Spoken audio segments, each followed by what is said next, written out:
உலகெங்கும் உள்ள ஜி தமிழ் நேயர்களுக்கு காலை வணக்கம். நம்ம இன்னைக்கு பார்க்க போற மருத்துவம் மூளை பலத்துக்கான மருத்துவம். மூளை பலம் எப்படி வரும், மூளை பலம் யாருக்கு வேணும்? இன்னைக்கு பாத்தீங்கன்னா சிறப்பு குழந்தைகள்னு இருக்கும். அவங்களுக்கு பாத்தீங்கன்னா அவங்களுக்கு பேச்சு திறமை ரொம்ப கம்மியா இருக்கும். அந்த இழுத்து இழுத்து பேசுவாங்க. எந்த பேச்சு பேசினாலும் அந்த மூளை சரியா வேலை செய்யாததால, மூளை பலம் குறைஞ்சிருக்கிறதால சாதாரணமா பேசும்போது இந்தா வா போன்னு அப்படிதான் பேசுவாங்களே, வேகமா நம்மள மாதிரி பேச முடியாது. அவங்களுக்கு இது ஒரு சிறப்பு மருந்து. இதுல முக்கிய மருந்தா இந்த வல்லாரையை பயன்படுத்துறோம். வல்லாரை ஏற்கனவே பயன்படுத்தும் போது ஞாபக சக்தி அதிகரிக்கக்கூடியது.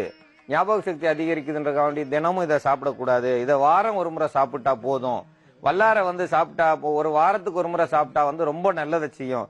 தினந்தோறும் சாப்பிட வேண்டாம். ஏன்னா நிறைய பேர் நினைப்பாங்க இதெல்லாம் தினந்தோறும் சாப்பிடணும்னு. இல்ல, வாரம் ஒரு முறை சாப்பிடுங்க, நிறைய நன்மையை செய்யும்.